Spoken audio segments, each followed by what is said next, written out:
E aí, gente, tudo bem? Estamos chegando para mais um podcast Em Frente. Que prazer ter você aqui conosco, para juntos nós estudarmos a palavra de Deus, conhecermos mais o Senhor, para juntos nós enfrentarmos os falsos ensinamentos, seguirmos em frente na caminhada da fé. Hoje eu tenho o prazer de ter aqui conosco o pastor Flaviano. E aí, pastor? Como é que vai? Tranquilo, caminhando. Bom, pessoal, é isso aí. Eu sou o Flaviano, sou pastor da Igreja Batista Nova Jerusalém há alguns anos, né? Mais de uma década. E além também de pastor, eu tenho o ofício de professor, trabalho na docência também há mais de uma década.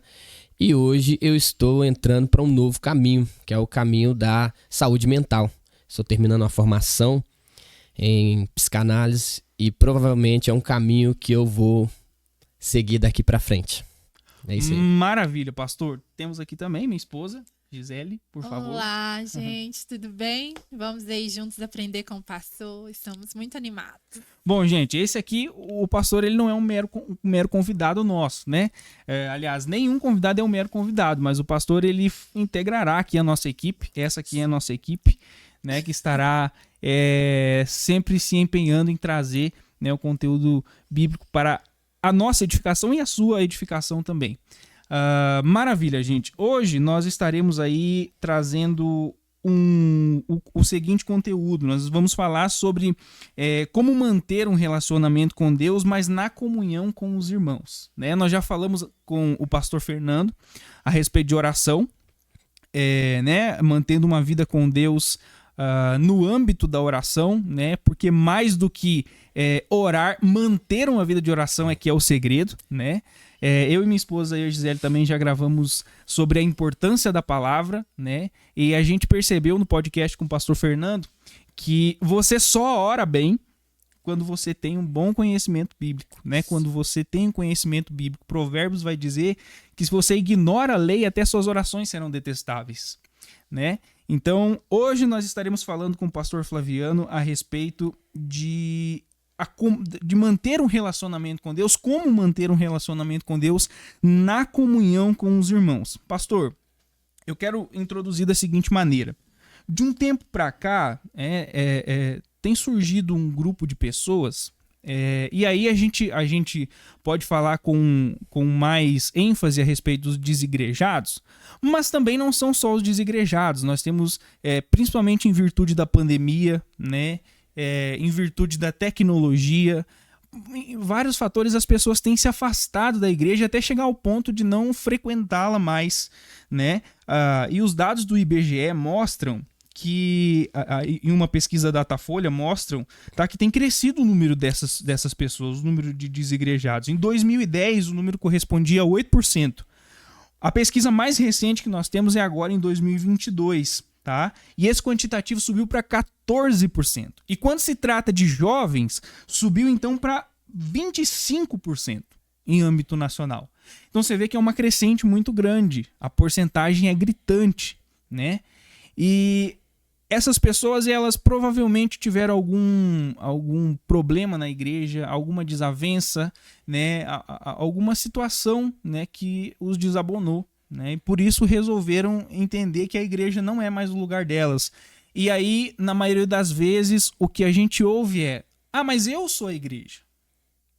Eu sou a igreja. E aí, pastor? Eu sou a igreja? Fala aí pra gente. Muito bem, Renan. Ana, antes de explicar, né, esse seu questionamento, eu quero falar pro pessoal as minhas redes sociais. Lá no Instagram @ Flaviano _psicanalista, e tem também um canal do YouTube, embora esse canal ele tá bem parado, mas a partir de agora eu vou estar movimentando ele com mais frequência e vou estar falando sobre saúde mental, vou continuar falando sobre teologia e só os debates que eu parei, porque eu tenho a maioria do meu canal são debates justamente com esses irmãos que são denominados pelos pastores de desigrejados. Sim. Maravilha, é isso. Pastor, então, lá também. No YouTube é Professor Flaviano Pinto. Sim. E no Instagram é Flaviano _psicanalista. Curta, compartilha, tenho certeza que vai ser abençoado. Bom, Renan, eu sou a igreja. Essa pergunta é uma pergunta assim que eu me lembro né, de muitos desses irmãos, né? Primeiro eu quero, antes de explicar, que eles não aceitam esse termo de desigrejados, tá? Sim. Eu quero dizer uma coisa, que eu também tive essa percepção na sala de aula. Eu trabalho com adolescentes de 11 a 14 anos na sala de aula, e eu tenho uma primeira atividade, até principalmente quando eu estou na escola nova. Quando eu estou na escola que eu já trabalho há muito tempo, eu já conheço a galera. Quando não estou, eu inicio para conhecer o perfil da turma, como é, e eu incluo essa questão da crença religiosa. Tem Sim. alguma crença ou não? E foi em 2012, na sala de aula, né? Aí a turma, eu não me lembro qual turma, mas eu tive uma resposta assim, que naquele tempo eu ainda não tinha visto. Alunos respondendo assim, ó, sou evangélico não praticante. A gente ouvia muito isso dos católicos, né? Os católicos que diziam assim, eu sou católico não praticante. Evangélico não praticante foi uma novidade naquele tempo, né? Sim. E a gente percebe, e as estatísticas estão aí para dizer pra gente que isso vem só aumentando. Existem vários fatores, Renan, vários fatores, e nós vamos falar sobre eles aqui no podcast. Mas eu sou igreja? Bom, essa questão de eu sou igreja, quando nós lemos a Escritura, quando nós lemos os textos que falam especificamente de igreja, não precisa nem de interpretação.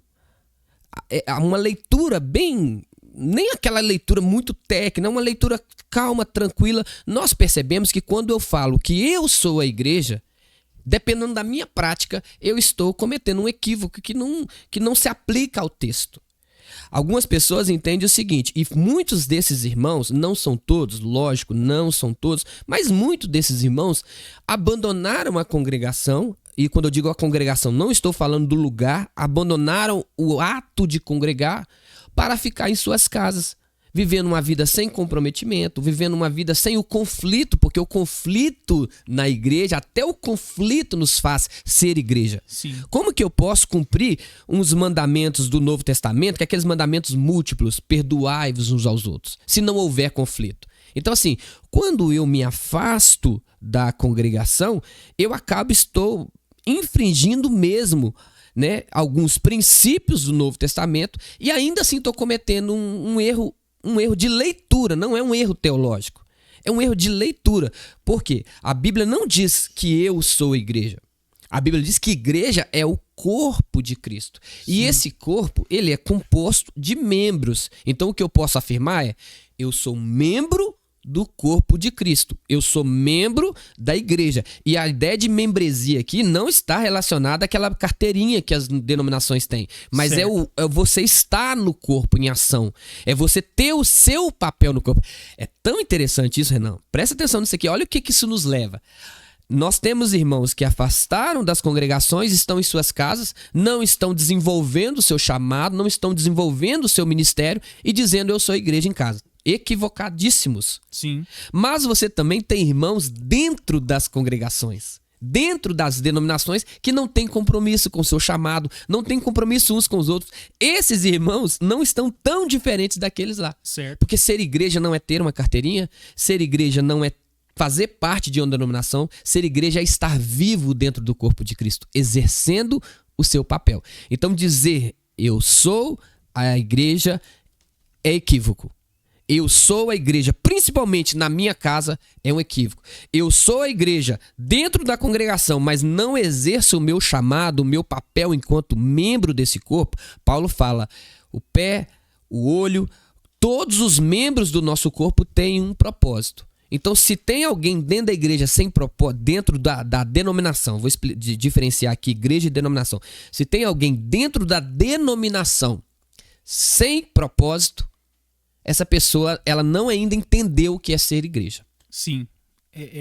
E é interessante, pastor, eu me lembro de uma pregação, acho que foi a primeira pregação que eu ouvi do senhor, né? Foi a primeira pregação que eu ouvi do senhor aqui na nossa denominação, na IBNJ, né? Igreja Batista Nova Jerusalém, que o senhor falou sobre o termo eclesia. O senhor deu uma definição do grego, né? Do termo eclesia, trazendo a ideia de que as pessoas se reuniam, elas saíam das suas casas e se reuniam para então discutir os problemas sociais, Isso. né, soluções para os problemas sociais. Então, de fato, uma igreja viva, né? Uma Isso. igreja que age. Né? Isso, é verdade. Então, o termo igreja, eu vou ser sincero pra você, eu não sei se é o Carson, eu não sei se é o Champlin, realmente eu não lembro, porque há muito tempo que eu tô lendo com teologia com tantas, principalmente questões do Novo Testamento. O meu foco mais tem sido o Antigo Testamento. Então, realmente, eu não lembro qual dos autores, mas são um desses 3 autores, ou o Barclay, ou o Champlin, ou o Carson. Esse eu tenho certeza, é um desses 3. Ele diz o seguinte, que o termo igreja é um termo emprestado. Ele é um termo político, ele não tem uma gênese, uma origem religiosa. Sim. O termo igreja é eclésia no grego. E o que era a eclésia no grego? A eclesia no grego. A eclesia era o seguinte: quando a polis, o Império Grego, estava no seu auge, né, os filósofos eles entendiam o seguinte, que o ápice de uma sociedade é uma política bem organizada, é uma democracia bem organizada. Né? A gente, quando dá aula de história para o 6º ano, a gente explica essa definição de democracia. Né? Certo. A democracia grega é diferente da nossa, mas a democracia nasce na Grécia. Sim. E o que era a democracia grega? Você tinha a ágora era uma praça nas polis, né? Uma praça nas polis, e essa praça ela servia para as discussões públicas. Certo. Lá na ágora, aí a ideia de... Olha, eu já vi tanto pastor falar assim de maneira equivocada, né? Que o termo igreja quer dizer chamados, o termo eclesia, chamados para fora. Aí algumas pessoas diziam o seguinte, como se nós fôssemos chamados para fora do mundo, né? Ou chamados para fora, dando uma conotação a isso religiosa. E na verdade não. O termo eclesia é o seguinte, se vai haver a eclesia, se vai haver a reunião na ágora, as pessoas eram chamados para fora de suas casas para reunir ali na ágora, e ali os sofistas, que eram os principais, né? Eles eram os principais argumentadores. Certo. É interessante que essa questão na filosofia, os sofistas eles eram até contratados para defender. Para que vocês entendam, pessoal, o que era a eclesia? Era como acontece hoje nas nossas câmaras municipais, câmaras estaduais e até federais, instâncias federais, que são as chamadas audiências públicas, onde os deputados vão ali colocar propostas e eles ficam discutindo e o povo participa. É um pouco parecido com o que acontecia na Grécia. Mas quem discursava, na maioria das vezes, eram os sofistas, porque eles eram bons na argumentação, na oratória. Então, vamos imaginar aqui, eu quero uma mudança tal, eu quero uma mudança A. Ah, não, eu quero uma mudança B. Eu contrato um sofista para defender a mudança A e o outro contrata um sofista para defender. E ali eles discutiam e aquela reunião era chamado de eclesia. Sim. Então, de alguma forma, a igreja, esse termo foi emprestado, e isso é legal. Porque o que é ser igreja? É sair do meu individualismo, isso é legal. Sair da minha casa, sair do eu para pensar no outro, sair do eu para pensar no todo, sair do individual para pensar no coletivo. Isso é igreja. E isso a gente pode falar, porque a gente está seguindo o mesmo princípio grego. E é o mesmo princípio de igreja. Sim. Porque na igreja, agora eu já estou falando na igreja religiosa, a igreja cristã, eu saio da minha individualidade para pensar no outro. Eu saio do meu lugar de conforto, que é a minha casa, vamos pensar assim. Eu tenho que sair da minha casa para ir até a ágora, para reunir e formar a eclesia, para pensar no melhor para todos. É lindo isso, cara. Eu acho isso muito top. E você lida com o diferente, né? Você lida isso. com a pluralidade. Você tá ali no mesmo propósito, mas que está envolvido com a pluralidade. Por isso que o termo foi bem emprestado. Bem emprestado. Por isso que foi bem emprestado, porque todas as conotações da ágora, é possível você pensar a igreja sobre isso. Sim. Entendo. Eu não sei se eu tô enganada, mas assim, eu lembro que antigamente, né, não muito tempo atrás, era muito comum a gente ouvir o termo os né, os líderes, os pastores diziam, você é igreja, mas no sentido de te chamar a responsabilidade. Tipo assim, eu não preciso ter determinado comportamento somente dentro do templo religioso. O que eu sou aqui, eu tenho que ser lá fora, porque eu sou a igreja. Não sei se eu tô enganada, pastor, mas eu acho que a gente acabou confundindo algo que era uma frase assim... boa, né? Tipo, trazer você a responsabilidade de agir da mesma forma que você age ali juntamente com os irmãos no seu cotidiano. Mas isso acabou também, eu acho, que influenciando as pessoas a se pensarem como igreja sozinhas. O senhor concorda? Olha, eu sempre gosto de dar esse exemplo. É o seguinte, né? Para facilitar. Não tá errado eu dizer que eu sou igreja, porque eu sei... Eu sempre dou esse exemplo, né? Imaginamos que nós vimos ali, né? Olha que exemplo horrível que eu vou dar, mas para explicar, né? Achamos um braço ali. Ali é um braço, mas eu poderia dizer que achei um corpo. Eu achei parte de um corpo, porque não deixa de ser parte desse corpo. Eu sou igreja, eu tenho responsabilidades individuais como igreja, mas eu sozinho só sou um membro desse corpo. Sim. Entendeu? Eu sozinho só sou um membro desse corpo. Então, assim... falar assim, eu sou igreja, junto com todos, eu sou igreja mesmo. Você é igreja, mas quando estamos juntos, se nós nos isolarmos da comunhão, que é esse que é o problema, nos isolarmos da comunhão. E isolar da comunhão, gente, não é se afastar do templo. Eu sempre falo, eu já tive debate, eu conheci muitos irmãos que eu tenho convicção que eles são servos de Deus, mesmo não estando no templo hoje. Sim. Eu tenho convicção disso, porque eles saíram do templo, mas se reuniam com outros irmãos.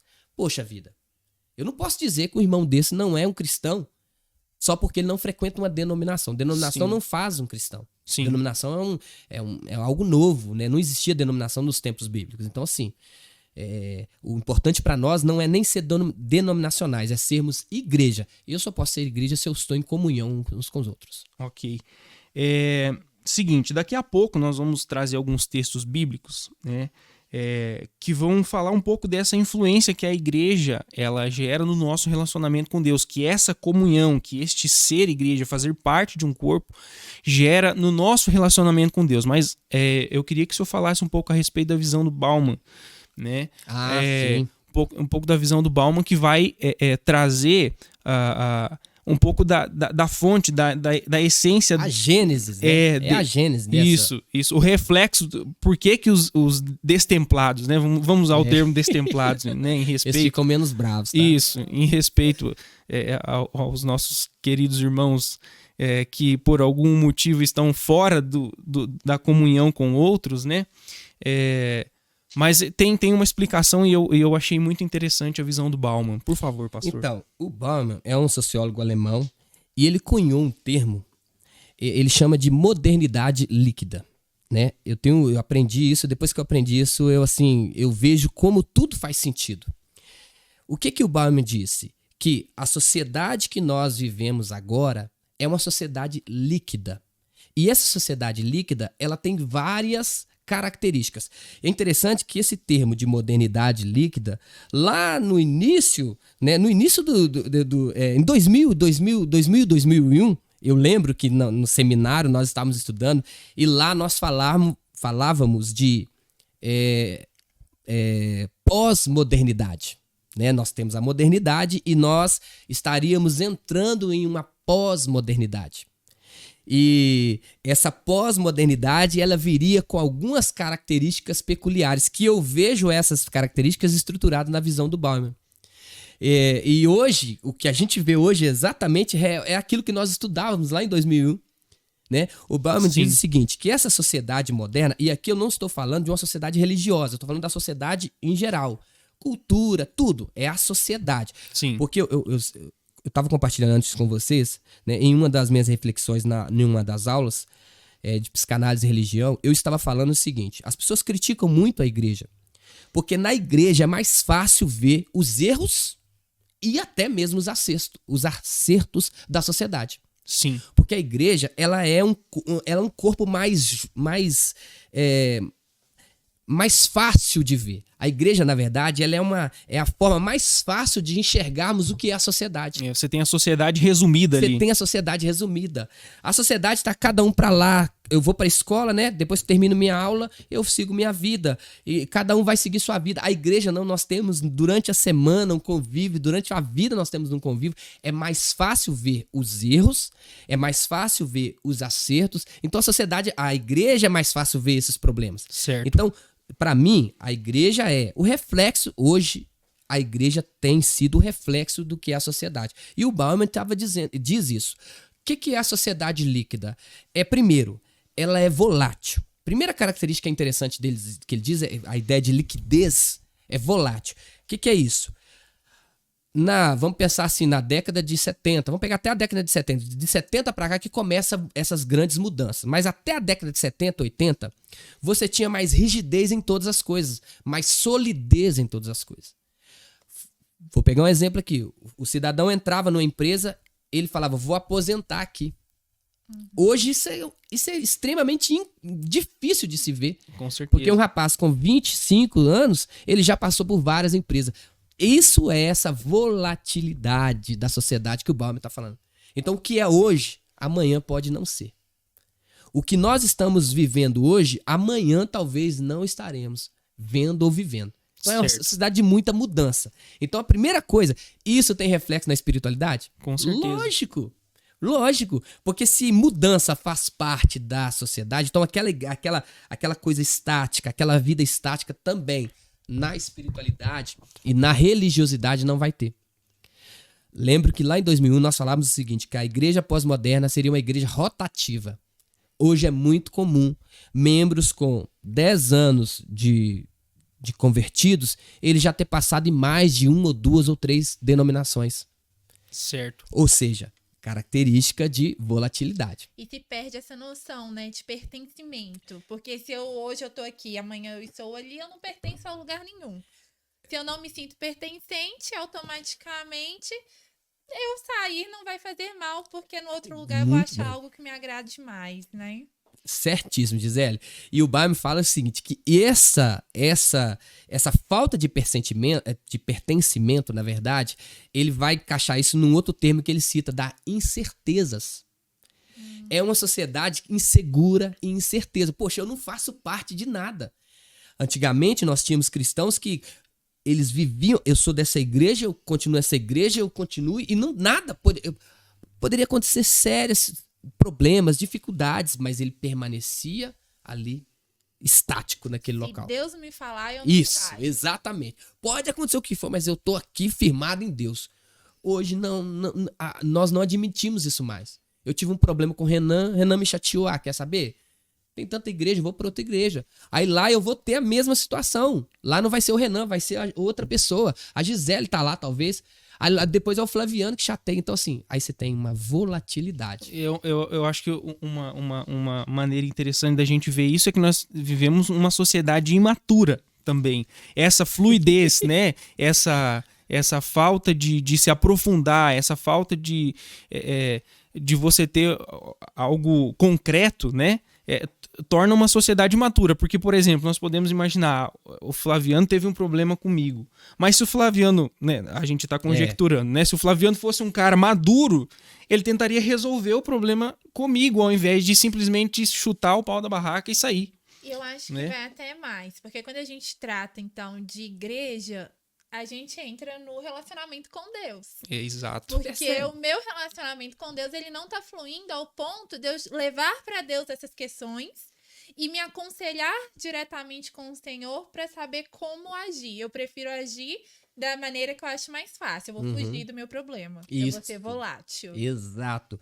Renan falou mais um termo que se encaixa na visão da modernidade líquida, que é a ideia da superficialidade. Hoje, aí eu estou falando na visão, o Bauman não fala de igreja, ele fala de sociedade, mas toda hora nós vamos pegar a visão dele, vamos tentar ver transmitir para a igreja. Como que na igreja isso é tão real. O Bauman diz o seguinte, a sociedade de hoje, ela não aprofundará em mais nada, ela será superficial em tudo. Em tudo. É lógico, gente, se a gente pensar em questão de conhecimento, né? Eu acho que hoje é difícil você saber tudo. Porque nós temos muita informação. Nós temos muitos campos hoje. É difícil saber tudo, né? Mas eu não sei quase nada de nada. E tudo que eu faço sempre com superficialidade. Eu vou perguntar para vocês aqui, como que isso afeta a igreja? A superficialidade, de que forma que afeta a igreja? Eu acho que o principal é que você não vai aprofundar o seu conhecimento sobre o Senhor. Aí como que você vai servir a alguém que você não conhece? Sim, Né? A sim. igreja hoje, ela não tem o interesse de ler as escrituras. Eu lembro, Isso. eu até comentei, né, na nossa última conversa sobre a minha avó. Eu lembro dela acordando de manhãzinha, chegando na casa dela, sentada no sofá com a Bíblia lendo. É um hábito das pessoas, né, mais antigas no evangelho e tal, fazer ali um momento devocional. Por Isso. mais que eles não usassem esse nome Sim. e tal, eles tinham aquele momento de aprofundar no Senhor, de buscar no Senhor. Isso. E hoje em dia, com essa correria, com esse tanto de coisa que a gente tem para fazer, a gente não se aprofunda nem mesmo em conhecer o Deus que nós servimos. Exato. Isso vai ter vários reflexos, né? Você vai falar? Eu acho que acaba sendo uma consequência. Você vai ter ou poucos relacionamentos ou relacionamentos superficiais também na igreja. Então, percebe? Olha pra você ver, olha. É tipo assim, aquela coisa... a Bíblia nos fala constantemente a respeito de um exortar o outro, né? Não tem isso, porque se eu chegar pra você e te exortar a respeito de algo que eu tô vendo errado, baseado na palavra de Deus, você vai ficar chateado comigo. Você vai sair E olha fora. que você tá sendo bíblico, você tá sendo Isso, cuidadoso, isso. mas eu sou imaturo, eu sou superficial no conhecimento, eu sou superficial nos relacionamentos. Uma vez que você tem um relacionamento superficial comigo, você não se sente nem com liberdade, porque quando é irmão, o irmão fala, olha meu irmão, quando tem profundidade, você não tem problema de falar, olha, você vacilou nisso aqui. A família trata dos Família- problemas. Isso. E tem outra questão também. A Bíblia fala a respeito de uns confessar os pecados aos outros para que sejam curados, né? A questão da humilhação. Como que eu vou confessar Se perdeu. nós somos Se superficiais? perdeu. Então perceba, Renan, olha, o Bauman fala, uma sociedade volátil, uma sociedade superficial. Uma sociedade superficial, aí vamos pensar numa igreja. Uma igreja superficial, uma vez que a igreja é reflexo da sociedade, uma igreja superficial, ela vai ser superficial no conhecimento. Isso vai ter reflexo lá no que nós vamos falar dos irmãos discipulados. Isso vai ter reflexo no relacionamento com o outro, com o irmão. E não é igreja sem relacionamento é uma igreja enferma. Eu poderia dizer que é uma igreja doente, uma igreja que não tem relacionamento. Sim. E o que isso vai afetar, Renan? Vai afetar no meu relacionamento com Deus. Porque igual o João fala, nós estávamos falando aqui. Sim. Se eu não amo o meu irmão que eu vejo, se o meu relacionamento com o meu irmão é raso, como que o meu relacionamento com Deus será profundo? Exato. 1 João, capítulo 4, versículo 20. Então percebe como que as ideias do Bauman, elas se encaixam perfeitamente, e eu digo infelizmente, no que nós estamos vivendo como igreja. E é por isso que é importante a gente pensar, porque a gente pode o seguinte, daqui para frente, o que nós vamos ser? Porque a igreja não deveria estar vivendo isso, a igreja deveria ser contra a cultura. Sim. Como o John Stott fala, contra a cultura. O que a igreja está vivendo, nós deveríamos ser o contrário, mas não. O que está acontecendo na sociedade lá, nós vemos perfeitamente na igreja. E é sempre importante lembrar, eu gosto de deixar isso claro, que nós não estamos aqui para surrar a igreja, para bater na igreja. Né? Nós estamos aqui trazendo conteúdo para que a gente possa pensar uma igreja mais voltada para aquilo que Deus tem como visão de igreja, né? Que a palavra de Deus tem como visão de igreja. Nós somos igreja, nós amamos ser igreja. Se nós estamos falando tudo isso, nós estamos inseridos nesse meio. Né? Mas a gente quer pensar a respeito disso, né? E lembrando que nós estamos falando da questão dos destemplados, né? Isso. Eu quero chegar da nisso para você ver disso. como é que tudo isso está relacionado. Sim. Outra, eu vou te dar vou explicar para vocês, devem saber disso, né? Mas no 6º ano, na aula de história, né, a gente ensina para os meninos o seguinte: o que é história? A definição de história. Eu tenho essa definição, né? Aprendi essa definição, passo para os meus alunos essa definição. História é conhecer o passado para entender o presente. Certo. E refletir sobre o futuro. Ótimo. Então perceba, se eu conheço o passado da igreja, eu entendo por que eu estou vivendo isso aqui agora.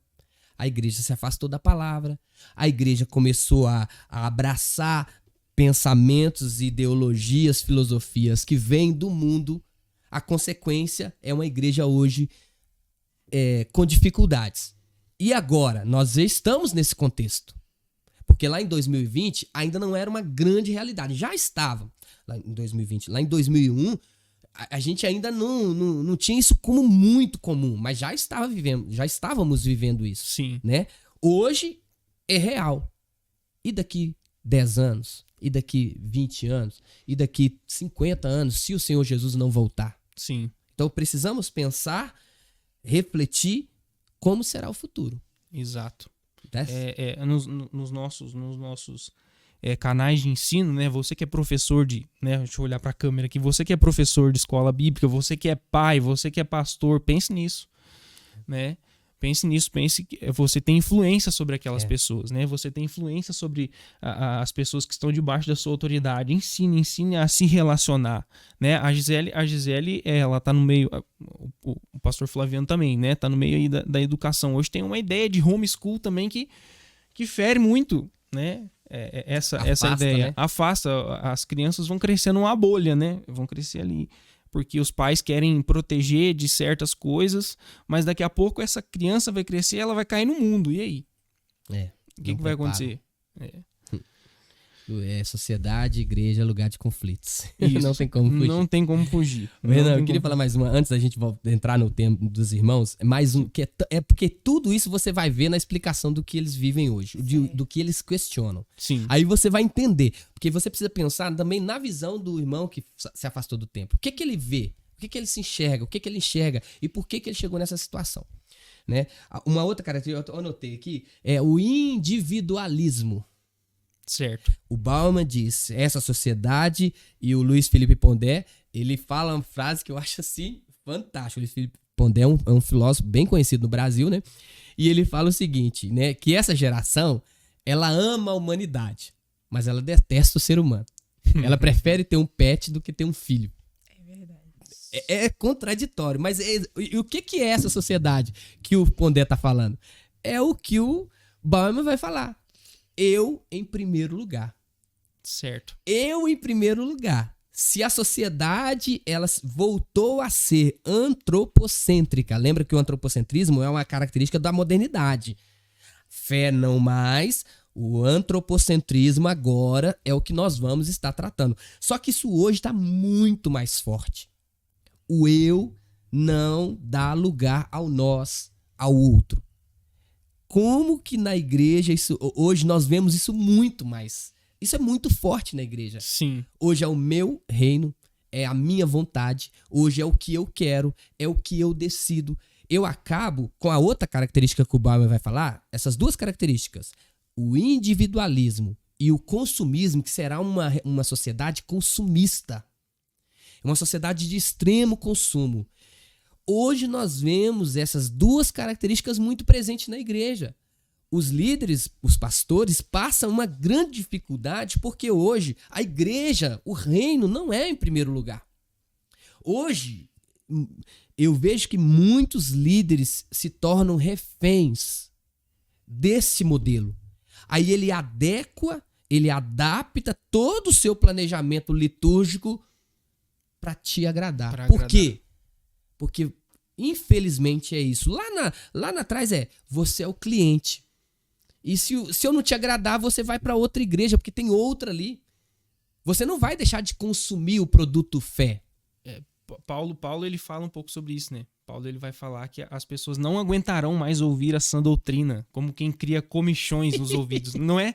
Paulo vai falar sobre isso. É tipo assim, aquelas pessoas que querem ouvir só o que agrada. Só o que agrada. O que agrada. Então, Renan, o Bauman vai dizer assim, eu, enquanto individualista, você falou algo que não me agrada, eu não te sigo mais nas redes sociais. Sim. Eu mudo para outro, porque tem outro que fala que me agrada. Aquele também falou, eu vou mudando, porque eu sou volátil, eu sou individualista e sou consumista, tudo ao mesmo tempo. Certo. E tudo isso nós vemos na fé. Infelizmente. Eu tava vendo um podcast do Bibotalk outro dia. E A propaganda. É bom. não, mas realmente é um canal muito bacana também, de conteúdo teológico. E ele estava falando um pouco a respeito de fé. Você puxou o termo, o assunto fé, eu lembrei. A igreja vive também, de certa forma, uma fé superficial. Qual que é a fé superficial? É a fé que Tiago vai descrever como a fé que até os demônios têm. E estremece aquela fé de que eu acredito que Deus existe. Ponto. Né? É uma fé totalmente desassociada da doutrina prática. Exato. É uma fé totalmente desassociada da prática. Que Tiago vai descrever muito bem também. Cuidar do órfão, da viúva e por aí vai. Né? Mas olha pra você, vamos pensar isso em igreja, assim, com outra aplicação. É as muletas espirituais que nós arrumamos. Né? Aí a igreja, as igrejas históricas não. Graças a Deus, as igrejas históricas ainda estão mais alinhadas nesse pensamento. Mas as igrejas que foram afetadas pelo neopentecostalismo, essas igrejas hoje elas vivem assim. Sim. Aí eu tenho o travesseiro sagrado, eu tenho sempre algo a agregar, senão você não consegue acreditar.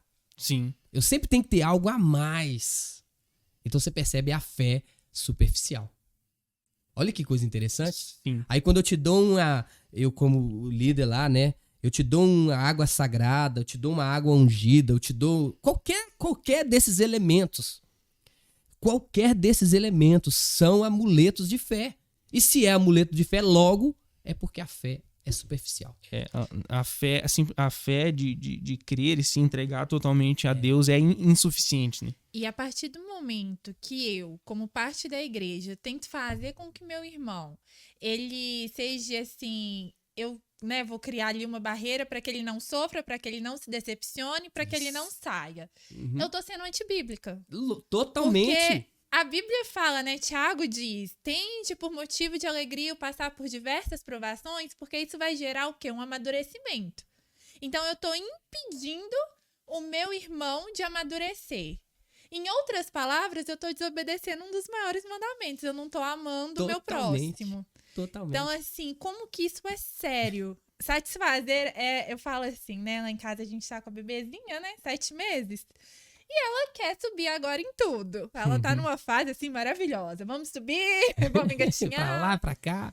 Se eu deixar ela subir aonde ela quer, ela vai se machucar. Porque ela ainda não tem uma estrutura que vá suportar o peso dela. Sim. Então, eu preciso ir lá e falar, não, aqui não pode, é o não. É o não que a nossa sociedade e a nossa igreja não quer ouvir mais. Isso. Né? Assim como você, eu tô lecionando para uma turma de 9, 10 anos. E um aluno essa semana falou para mim. Ele ficou assim, irritadíssimo, e quando a gente foi conversar, a situação foi porque ele ouviu um não. E ele nunca ouviu um não. Foi a justificativa que ele me deu.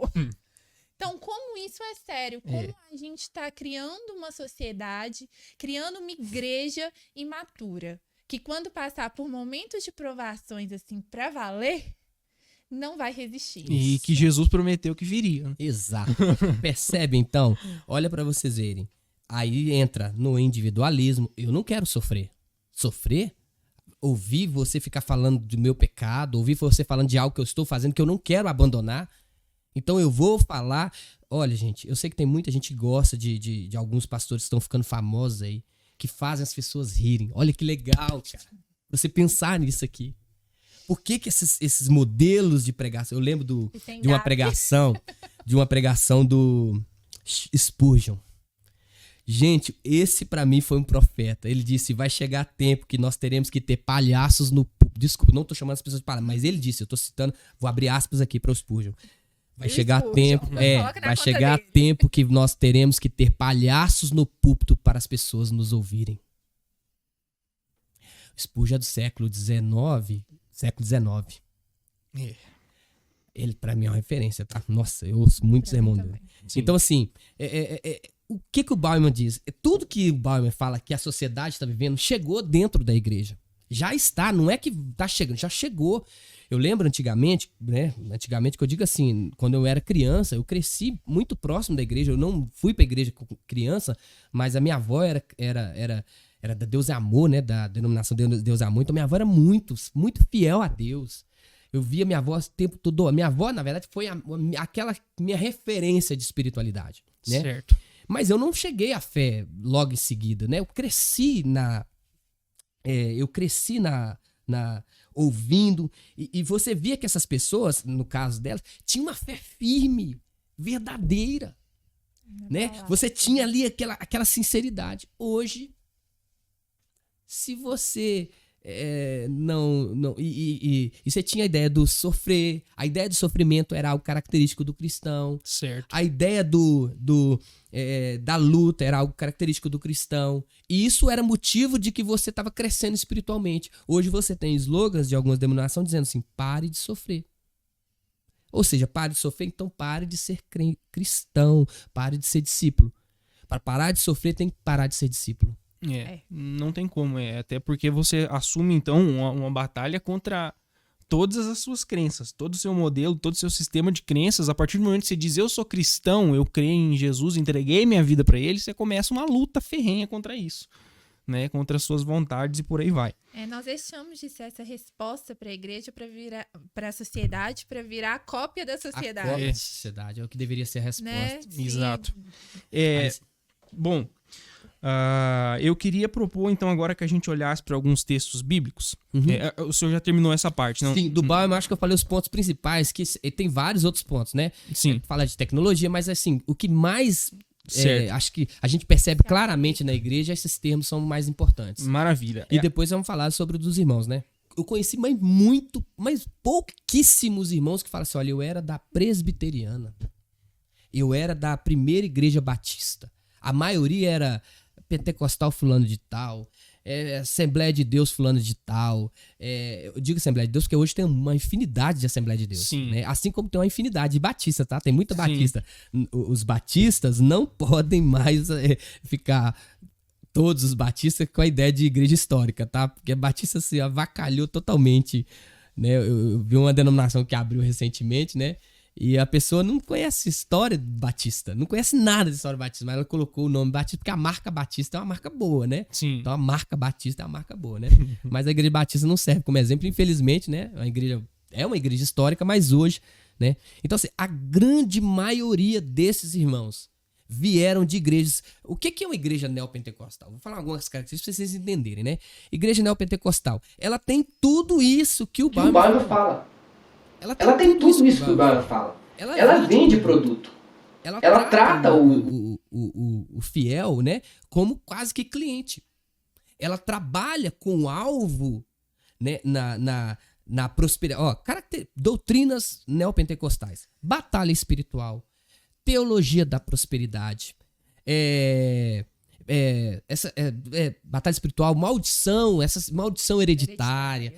Esses negócios, tudo que é lixo teológico, e na verdade não pode nem se chamar de teológico isso, essas igrejas, elas têm como características campanhas, esses propósitos mais mirabolantes.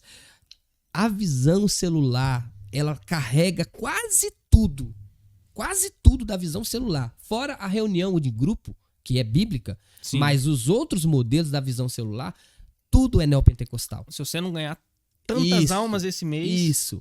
Só que o problema, e aí que entra esses irmãos, preste bem atenção. Se vem de igreja neopentecostal, qual a característica dessas igrejas neopentecostal? Não tem um apreço à palavra. Na verdade, a palavra, nós podemos dizer que quase todos os cristãos estão perdendo. Que dirá esses irmãos que frequentam ali, tá ali a benção. Eu tô falando a benção porque é assim que eles falam. É a benção. Sim. É a benção segunda-feira, na terça-feira é a maldição, na quarta-feira é a unção dos 7 olhos. É uma série de coisas. Então, o que esses irmãos percebem? E tem muito nessas igrejas. E eu vejo muitos irmãos. É a grande característica que esses irmãos falam. Primeiro problema. Eu falo assim, olha. Esse fenômeno de desigrejado não veio de revelação. Não é revelação. Porque qual que é a grande... Isso aí você pode... aí é quase 99%. Primeiro problema que o desigrejado encontra na igreja, a questão do dízimo. Eles começam a discutir dízimo. Aí, o que acontece? Eu percebi, eu vi muito pastor passando vergonha, porque não conhecia sobre dízimo. A gente fala de dízimo, a gente tem vergonha de falar de dízimo, né? Eu falo que na igreja, eu sempre falei muito abertamente, expliquei a história do dízimo, como é que era o dízimo, como é que era o dízimo no Antigo Testamento. Eu tenho até um vídeo que eu explico bastante isso, né? Como é que era o dízimo no Antigo Testamento. No Novo Testamento, como é que era o modelo de contribuição. Sim. Tinha dízimo entre os judeus, mas entre a igreja cristã, o dízimo eram contribuições, não se chamava Eram de dízimo. ofertas voluntárias. Eram ofertas voluntárias. O dízimo vai voltar no século VII, que vai voltar a Igreja Católica com o dízimo. Aí tem uma explicação histórica lá do rei Carlos lá. Mas, então os pastores, por não conhecer a história do dízimo, esses caras começaram a questionar o dízimo. E por que questionar o dízimo? Olha, Gisele, eu sou cliente. Eu tô pagando aqui e tô vendo o pastor andar de carrão. Eu tô pagando aqui e tô vendo o cara se dar bem. E esses pastores, acontece isso mesmo. Sim. A exploração da fé. Não tô falando de todos, gente, por favor. Não dá pra generalizar. Nunca. Nem entre os irmãos desigrejados, nem ninguém eu acho que dá pra generalizar. Sim. Mas é comum você ver esses caras. Essa é uma Eu falo que eu vi. né? É muito. A gente conhece casos assim, que o cara não tem ele não tem ensino médio. E ele tem uma vida top, porque ele é pastor de uma igreja pentecostal. Enquanto os membros dele, há uma disparidade muito grande entre o líder e os membros. Igreja. Sim. Isso traz revolta para qualquer um. Aí como você olha para você ver, você já tem um individualismo na sociedade em geral. Você já tem a questão da superficialidade, que é a falta de conhecimento da sociedade em geral. E agora você tem um número muito grande, que o Baumer fala, que é outra cara, é um número grande de informação, que fala da tecnologia, da globalização. Sim. Então agora você ouve o cara no YouTube falando, ó, dízimo, igual esse Rubens. Esse Rubens, ele é o primeiro no Brasil que começou a questionar. E ele, qual é o primeiro ponto do desigrejado que ele aprende? Dízimo não é dinheiro. A primeira coisa que eles aprendem, dízimo não é dinheiro. E aí o cristão que não ouve isso na igreja, porque esse é um assunto que a gente não fala com liberdade. Sim. Eu acho que é um grande erro dos pastores não falar isso com liberdade. Sim. Né? Aí é um assunto que eu já vi quantos pastores passando vergonha, porque não conheciam nem o texto, às vezes, bíblico, que é o texto que a maioria deles usa, que é Malaquias, né? 3:10. Então, esses irmãos, eles são fruto de quê? De uma revolta, de uma decepção. Mas eles estão embasados nessa... Não eles, nós estamos embasados numa sociedade em que eu estou em primeiro lugar em relação a você. Se você não me agrada, eu mudo. Mas eu olho pro outro, eu vejo um tanto assim, porque o que eu conheço é isso, eu prefiro me afastar. E você tem um individualismo, então eu vou pra minha casa. O problema é ir pra minha casa e ficar sozinho. Eu acho que eu sempre falei isso com muitos desses irmãos. O problema não é você não estar no templo. O problema é você não estar com a igreja. Quer sair do templo? Já falei várias vezes, saia do templo, não tem problema. Mas se reúna com os irmãos. Sim. Esses dias eu coloquei lá, porque realmente eu estou procurando alguns velhos desconvertidos. A maioria dos que estão nos grupos hoje eu não conheço mais. São pessoas que estão saindo recente, porque os outros já nem frequentam esses grupos mais. Aí eu fico pensando, será que onde eles estão? Será que eles se afastaram totalmente? Porque eles começam assim, o Gisele, muito fiel. Ele tá na igreja, ele frequenta a igreja questionando o dízimo. Aí depois ele começa a questionar a autoridade do pastor. Aí depois começa a questionar as doutrinas, batismo. Aí tem uma série que também tem no meio dessas igrejas. Cada uma prega uma coisa, né? Tem várias doutrinas que começam a ser questionadas. A ponto de, no caso desse Rubens, questionar a própria escritura. Aí eu acho interessante a gente fazer um contraponto. Porque assim, né? Só pra ficar bem entendido. Ver se eu tô certa. Uhum. A questão, tipo assim, você ser igreja, necessariamente você não depende de estar no templo. Você pode estar numa comunidade com irmãos Isso. em algum outro local. Mas eu acho importante deixar claro que essa pessoa que decide sair do templo para se reunir ali com outros irmãos e ali formar uma igreja, ela tem que estar com a motivação correta. E ela tem que estar respaldada na palavra. Sim. Porque senão ela vai se reunir com pessoas com pensamentos iguais, que afagam o ego, e aí ela já não é igreja de novo. E vai ser de novo, ou então vai se tornar de novo o que ela criticou. Sim. Exato, porque assim, eu acho importante a gente firmar isso, Exato, né? exato. Eu acho que quando o pastor tá aqui, né, falando, não, se você sair, saia, forma uma igreja, uma comunidade, é importante isso. Não uma comunidade para afagar o seu ego. Sim, Para sim. fazer o seu eu Não sobressair. Exata. Percebe que eu tô linkando como que a prática dele se adequa à ideia do Bauman? Individualismo. Sim. Exato. Eu tenho direito, eu não aceito qualquer coisa, eu não fico mais calado. Se nós, professores, na sala de aula, nós não temos mais autoridade na vida, que dirá o pastor, que dirá o, sei lá. Não, uma coisa que o Bauman fala, que a sociedade líquida, ela quebra a questão de autoridade. Essa ideia da autoridade, o pai que falava. Hoje, os filhos, eu falo que lá na escola, né, eu quase não chamo pais lá mais. Porque eu chamava muito pais, mas eu ficava com dó dos pais. Eu tô com dó desse pai. Eu tô com dó do pai, porque o pai não tem conta. O que é isso? A sociedade é a modernidade líquida que o Bauman fala. Quebra a autoridade. Então perceba que todos esses conceitos do Bauman você encontra não só nos irmãos desigrejados. Eu tô falando que é na sociedade inteira. A gente citou eles porque É isso. acaba que eles são o exemplo mais visível Isso, disso. Mas, sim. com certeza. Tem muitos irmãos hoje na igreja assim também. Sim. Eles só estão frequentando a igreja porque eles às vezes não tiveram hábito, exatamente hábito. Às vezes tem uma história, ou às vezes até um temorzinho. Eu não concordo nada que esse fulano tá falando, não concordo nada com isso, mas eu tô aqui. Às vezes ele já tá perdendo a essência de comunidade. Bíblico, né? Eu vou lá, eu vou oferecer meu sacrifício. Isso, e eu acho que tá tudo bem com o Senhor, porque eu tô fazendo Perde a o prática. senso de comunidade. Exatamente. Deixa eu só fazer uma pergunta. Por favor. Vê se faz sentido essa questão do que leva a pessoa a não querer mais congregar. Talvez, né, tenha muitos eventos na igreja. Vamos supor, a igreja ela começa a se adequar para poder não perder os membros, né? Igual a gente comentou aqui. E aí, esse adequamento é igual uma coisa que você teria lá fora, né? É um entretenimento ao ponto assim. Não tão bom, né? Eu vou no entretenimento da igreja ou eu vou ao cinema? Não, o cinema eu acho que tá com a qualidade melhor, eu vou pra lá. E eu vou ver o grupo de louvor tocar ou eu vou ver um showzão lá fora? Porque acaba que, assim, nessa tentativa, eu vejo assim, da igreja tentar atrair as pessoas, ela acaba se assemelhando ao que tem lá fora. Ela já não é mais a diferença. Sim. E aí, quando eu peso um e o outro, talvez a qualidade lá fora é melhor e eu acabe indo pra lá. Prefiro esse caminho. Você acha que isso também seria um motivo? Tem. É lógico que eu gosto de falando, Gisele. Eu não tenho estatística, porque a gente pode pensar na pandemia. O que a pandemia fez? A pandemia construiu novos desigrejados. Que irmãos que se afastaram por causa da pandemia já estavam um pouco assim, não voltaram pro templo. Estão nas suas casas. Você pergunta a ele é crente.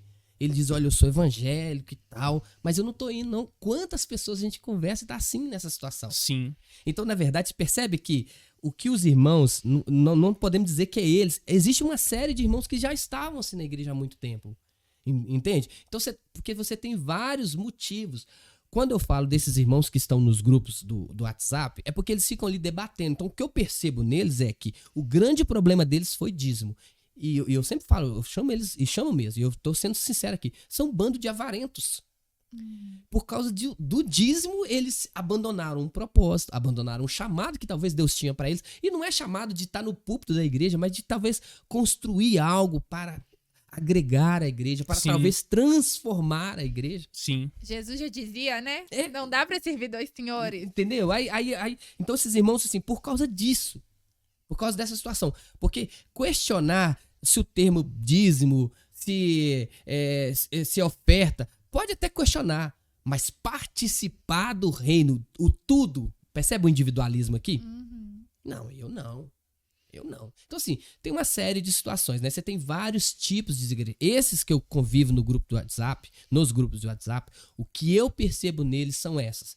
O primeiro problema deles é dízimo. Mas eles continuam congregando. E logo em seguida, eles têm... Eu tenho uns posts que eu postava sempre nos grupos do WhatsApp de provocação, né? Eles têm uma escala de decadência. Literalmente, decadência. Eles primeiro param de dar o dízimo, porque eles não concordam com o dízimo. Porque dízimo não é dinheiro, que é o que eles falam, né? Gente, isso é uma imbecilidade, tá? Desculpa, eu falei imbecilidade, mas realmente é uma imbecilidade, falta de conhecimento mesmo, Sim. tá? Mas eles falam isso. Aí depois eles param de congregar. Não estão indo mais no templo. Aí agora eles começam a questionar e criticar as doutrinas. Ceia, começam a questionar o batismo. Doutrinas que estão tão claras no Novo Testamento, eles questionam. Depois eles se tornam, eu vi muitos assim, tá? Eu vi vários assim. Eles se tornam deístas. O que é o deísta? Eu até creio em Deus, mas eu na minha aqui, ele lá. E depois ele some. Por isso que eu brinco, às vezes, cadê os velhos desconvertidos? É uma brincadeira, mas cadê aquele irmão que saiu com propósito, porque eu vou fazer diferente? Ele não tá ali ensinando mais.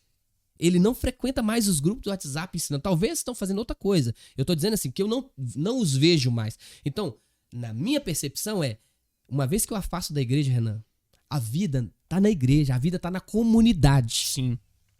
Quando eu me afasto da igreja, é muito provável que eu vou me afastar de Cristo. A grande chance de eu me afastar da igreja, e lembra que igreja é reunião de pessoas, não é templo. Se eu me afasto da reunião de pessoas, se eu vou viver nesse individualismo, o individualismo não combina com o cristianismo.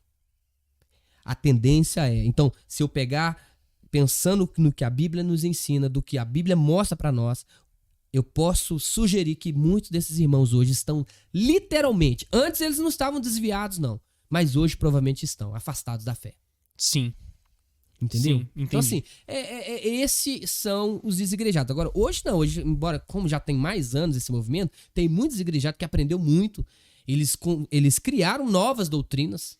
Outra coisa que misturou muito com os desigrejados é o judaísmo. Está muito forte nos grupos desigrejados. O desigrejado, ele questiona o cristianismo, se adequa a algumas práticas judaicas. É uma loucura. Acho que o desigrejado hoje é igual às igrejas neopentecostais. É uma loucura. É uma loucura. Lógico, né? Eu falo assim, olha, eu sempre brinco com eles, né? Eu falo assim, ó, pergunta pro irmão do teu lado, igual era lá na sua igreja. Põe a mão na sua cabeça e pergunta pro irmão do teu lado, qual igreja que você era? Da igreja pentecostal fulana de tal.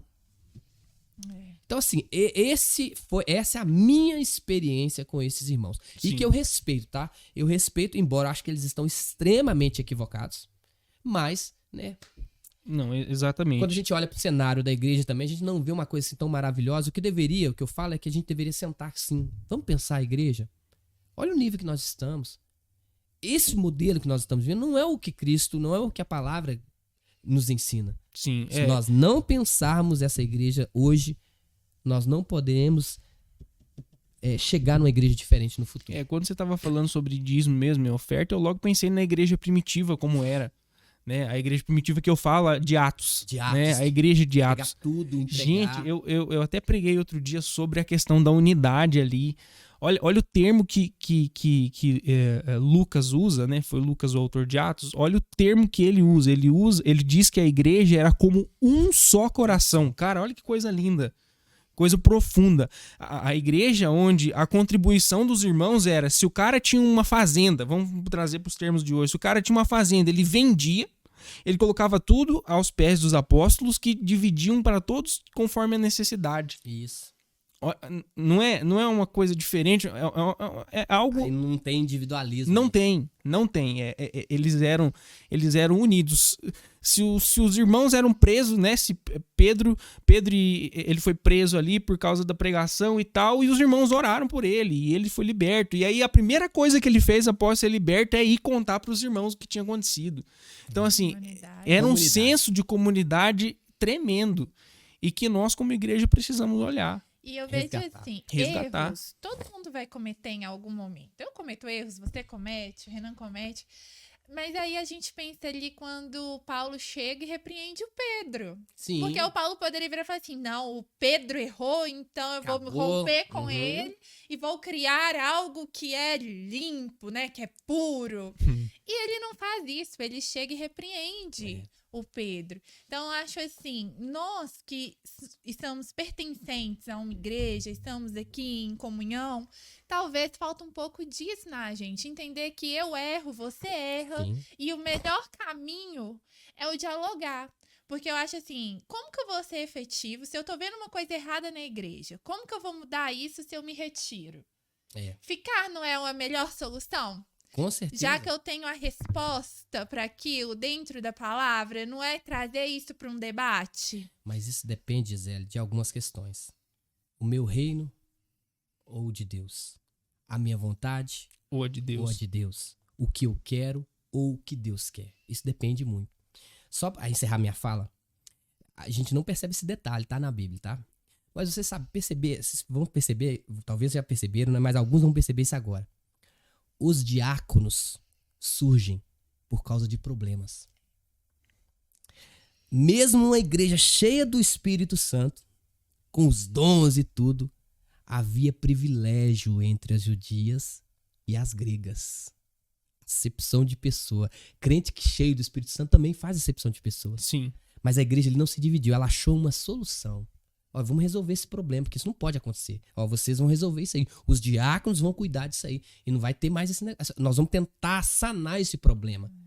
As igrejas do Novo Testamento, todas são cheias de problemas. Mas elas continuavam como igreja. Igreja é isso. Igreja é sociedade. Sociedade também é assim. Sociedade não vai acabar. Ela não vai. Não tem como nós acabarmos com os problemas da sociedade. Nós precisamos repensar e continuar vivendo em sociedade, tolerando um ao outro, suportando um ao outro, sendo bíblicos, o que a Bíblia nos ensina. Mas hoje, isso, dentro do que o Bauman disse, a sociedade lá fora não faz. Nós deveríamos fazer. Sim. Sim. Sim. Eu queria dar um exemplo antes da gente ir pro encerramento. Um Tá. exemplo bom de igreja que funcionou, que a gente participou. Eu e o Renan, né, alguns anos atrás, a gente fez parte de uma base missionária. E ali a gente realmente vivia em comunidade, né? Imagina, era uma chácara, né, dentro da cidade, onde cada um tinha sua responsabilidade, seus estudos e tal. O que acontece? Um casal caiu em pecado. E assim, o rapaz, né, a gente tinha mais intimidade, chegou pra nós um dia e falou assim: amanhã nós vamos abrir isso pra comunidade da base. Na hora, o meu coração, tipo, que louco! Né? Que loucura! Né? Ele vai fazer isso? Vai ser julgado e tal.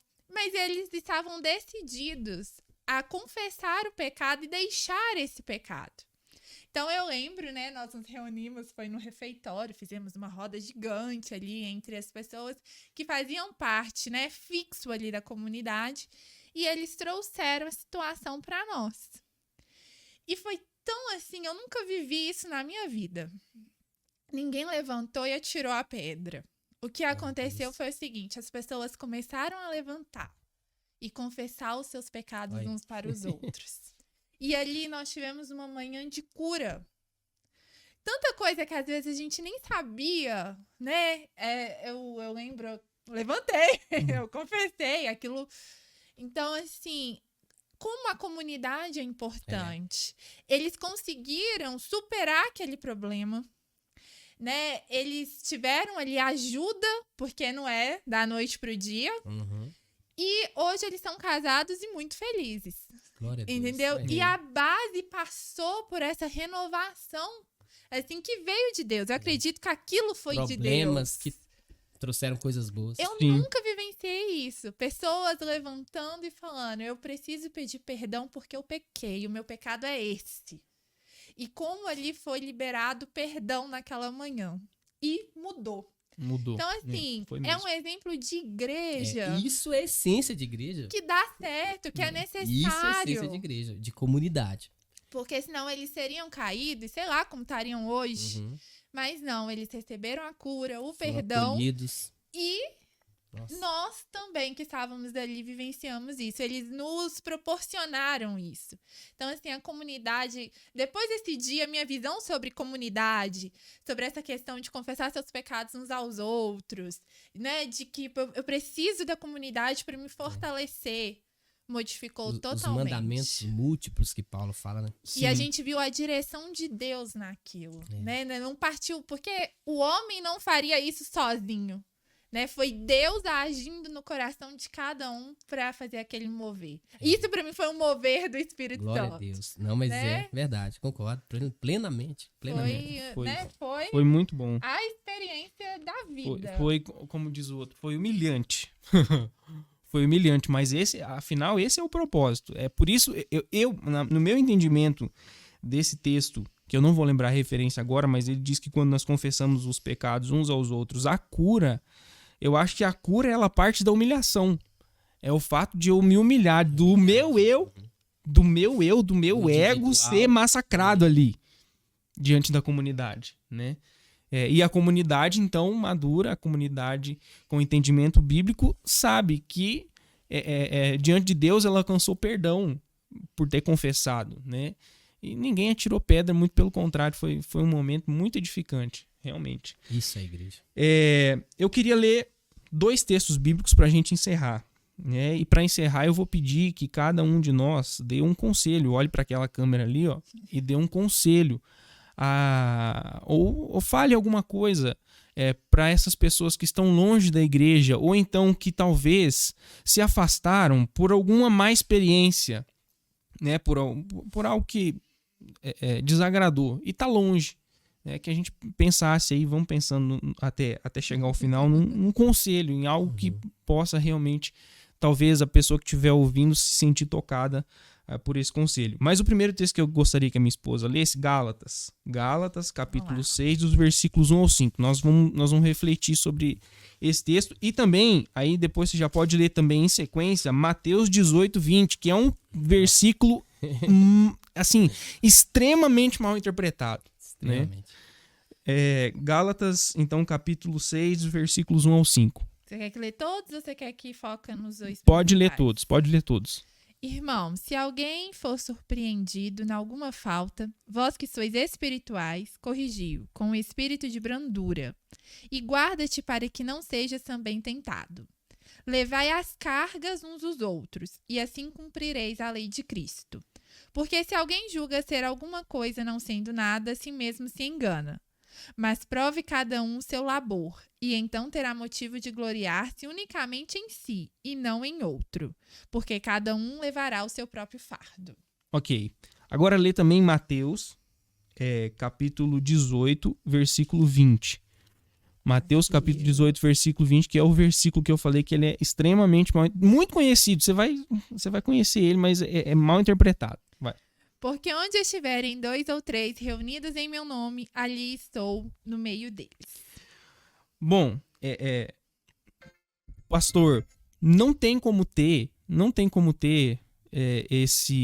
isso que Gálatas falou para nós fora de um âmbito de igreja. Você concorda comigo? Não tem. Olha, é interessante que além desse, eu sempre uso esse exemplo de Gálatas, né? Que Paulo chama Gálatas, ou a igreja de Gálatas, de espirituais, porque eles suportavam e carregavam os fardos uns dos outros. E chama a igreja, olha a contradição da igreja, a igreja de Corinto de carnal, porque no meio deles há divisão. Sim. E a igreja de Corinto é a igreja dos dons, a igreja que o pessoal comumente chama de reteté, cheio de coisas, cheio... A doutrina e o ensino de Paulo sobre espiritualidade é diferente.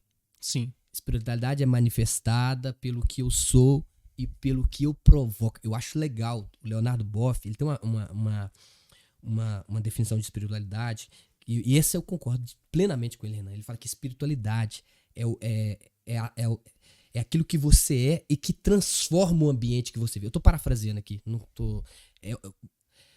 Uma pessoa com espiritualidade, aonde ela tá, ela transforma o ambiente. Sim. Para o bem. Sim. Então, assim, tem alguém do meu lado sofrendo? O que eu tenho provocado na vida dessa pessoa? Tem alguém do meu lado precisando de ajuda? O que eu tenho? Tem muitas igrejas que falta nela espiritualidade. Tem muitos cristãos que falta neles espiritualidade. Por quê? Porque ele não entendeu a dinâmica do evangelho. Que a dinâmica do evangelho não sou eu. A dinâmica do evangelho não é as minhas vontades, mas é o reino. Então, assim, é isso. Eu gosto muito desse texto. Eu por diversas vezes falo sobre ele.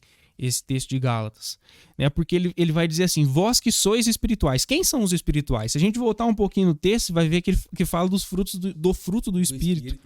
Né? Então o espiritual realmente não é o do reteté. O espiritual nunca foi e nunca será. Né? O espiritual é aquele que tem em si a evidência do fruto do Espírito, que é paciência, longanimidade e por aí vai, amor, domínio próprio, tarará, tarará. Agora, eu acho muito interessante que o texto fala também, olha, você que é espiritual para corrigir, toma cuidado, para que você não caia no mesmo erro. Então, é interessante como Paulo ele coloca no pé de igualdade. É tipo assim, você não é melhor que ele, porque ele caiu em pecado, você não é melhor do que ele. Né? E aí na sequência vem os dois textos que eu acho legal falar também, que parecem contraditórios. Né? Primeiro ele vai falar no versículo 2, levai as cargas uns dos outros. E aí lá no versículo 5 ele vai falar assim, cada um levará o seu próprio fardo. A princípio parece contraditório, né? Mas não é contraditório, porque existem cargas que realmente não se pode carregar sozinho. Não tem como carregar sozinho. Né? E aí quando ele fala a respeito do fardo que se deve carregar, ele está falando a respeito da mochila do soldado. A mochila do soldado só ele pode carregar, até por uma regra, né? É ele que carrega a sua mochila, não tem como o outro carregar a mochila dele. Então a gente aplicando isso na nossa vida por exemplo, existem coisas que nós temos que fazer. Vou citar um exemplo aqui, cuidar das finanças. Cuidar das finanças da casa. É o homem e a mulher, ou se for só um homem, ou se for só uma mulher, é você que tem que fazer. Você não pode jogar isso no lombo da igreja. Terceirizar isso. Agora, se você no mês, ou você ficou desempregado e não tem o que comer, por que a igreja não pode ser resposta para isso? Essa é carga da igreja. Essa carga é da igreja. Aí a gente pode bater no peito e falar, eu sou a igreja. Exato. Aí é a hora de bater no peito. Puxar a responsabilidade. Aí é a hora de bater no peito. E por que eu trouxe Mateus 18, 20? Para a gente trazer mesmo a luz, é um dos propósitos do nosso podcast, né? É trazer a luz a respeito de alguns textos bíblicos que são mal interpretados e porque faz parte do conteúdo aqui também. Esse texto de Mateus 18, 20, ele é tido da seguinte maneira, onde 2 ou 3 estiverem reunidos em meu nome, ali eu estarei. Então a impressão que dá quando algumas pessoas falam desse texto é que se tiver só um, Deus não vai estar presente. Liga a oração, né? Isso. Geralmente. Quando tiver 2 ou 3 orando, eu vou estar ali. Isso. Exato. Agora, nenhum texto é regra básica de interpretação bíblica. Como o senhor falou, a gente não precisa de uma interpretação muito acurada para você entender o que esse texto realmente está querendo dizer. O contexto dele é de correção. O contexto em qual esse texto está inserido é de exortação ao irmão. Então, a questão de estarem 2 ou 3 reunidos é para que hajam testemunhas. Então, se depois de essas testemunhas estiverem reunidas em torno da correção, esse irmão não se arrepender, não mudar, aí sim... Considero isso, exatamente. Gentil publicano. Exatamente. Então, que remonta, né, lá ao Antigo Testamento, na lei, quando Isso, traz na essa tradição questão rabínica. Isso. das testemunhas. Por que eu trouxe esse texto? Porque não há como fazer isso se você não estiver inserido em um contexto de comunidade. Se você está fora da comunidade, você não tem a oportunidade de ser corrigido.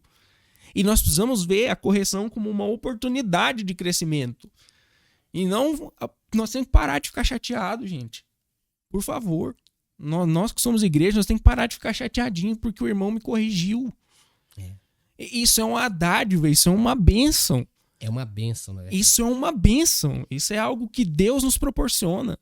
É aquele irmão que talvez sim tenha um pouco mais de conhecimento, de vivência, de sabedoria, né? Provérbios vai trazer sabedoria como vivência, né? E não como informação. Informação e conhecimento. Então aquele irmão que né, tem uns cabelos brancos já, ele pode te corrigir e a gente precisa aprender a agradecer. Nós precisamos ser gratos por isso. Né? E não tem como fazer isso fora do contexto de igreja. Não tem. Então, se você está vivendo uma espiritualidade que você julga sadia, uma espiritualidade que você julga saudável, mas está vivendo isso fora do contexto de comunidade, você está enganado. É com muito amor, com muito zelo que a gente fala isso aqui. Você está enganado, né? E eu quero, pra gente encerrar já, pra gente concluir aqui, eu quero dar a minha letra já. Eu quero dar a minha letra. Querido, você que tá aí nos ouvindo, que tá ouvindo esse podcast e está longe de uma igreja, está longe de uma comunidade, venha participar conosco. Se você saiu e está decepcionado, porque eu fui lá naquela igreja e eu vi um irmão que pecou assim. Você sempre vai encontrar isso na igreja. Você sempre vai encontrar isso na igreja, porque a igreja é formada de pessoas. Pessoas erram, falham, mas a igreja é o melhor lugar para se estar, tá? Então não fique, seja maduro, não fique fora da igreja por causa de decepções com pessoas. Sempre vai ter. E eu vou te falar mais, não é só na igreja que você vai ter decepções com pessoas, em todo lugar, tá?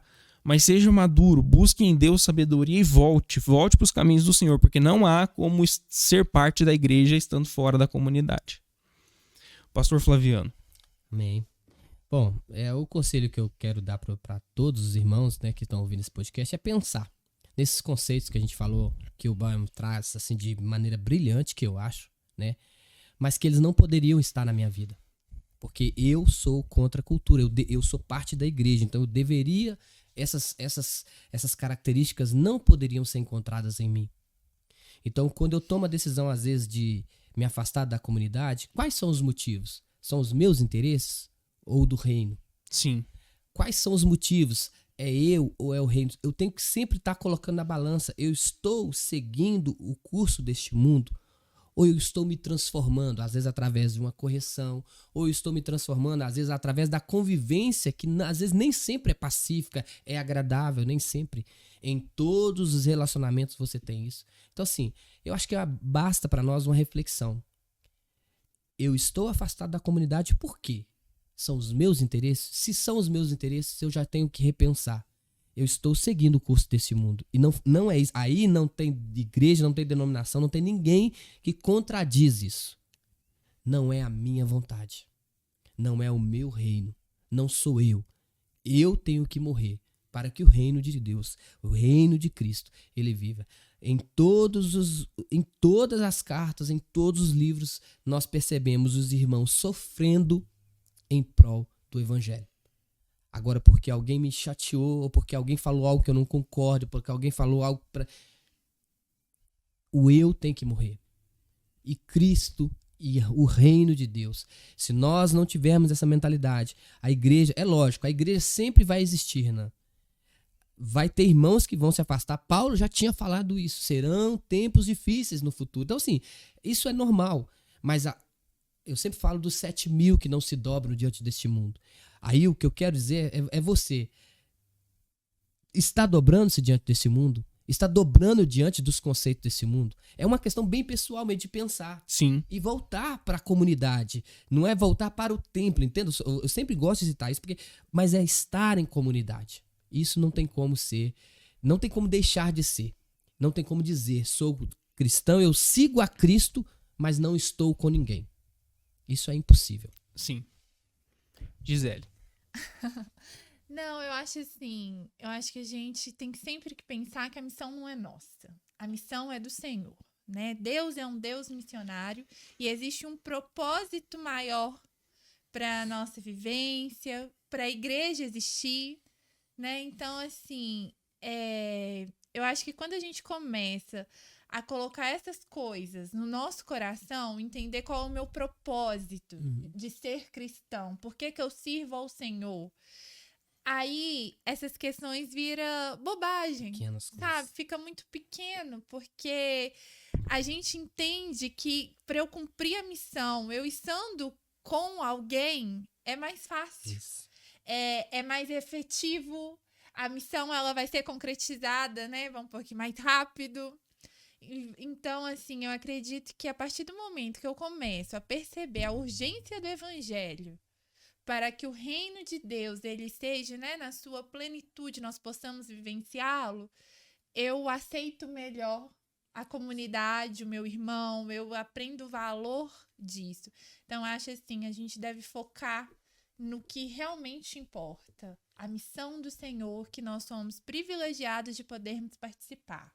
Então, não há nesse caminho, não há nesse caminho espaço para picuinhas, para o meu eu.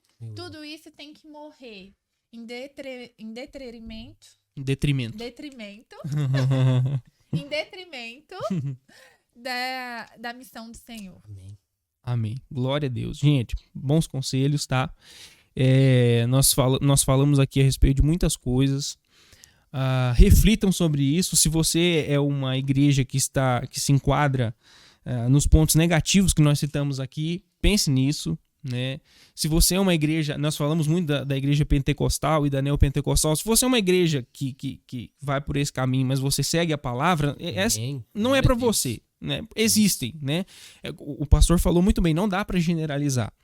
Mas tudo que a gente falou aqui está na palavra. Então, pensemos muito sobre isso. Gente, glória a Deus. É bom tê-los aqui conosco. Não esquece de dar aquele like esperto aí para nós, tá? Compartilhe esse conteúdo, porque eu tenho certeza que edificou a sua vida, vai edificar a vida de muitas pessoas ainda. Deus abençoe você.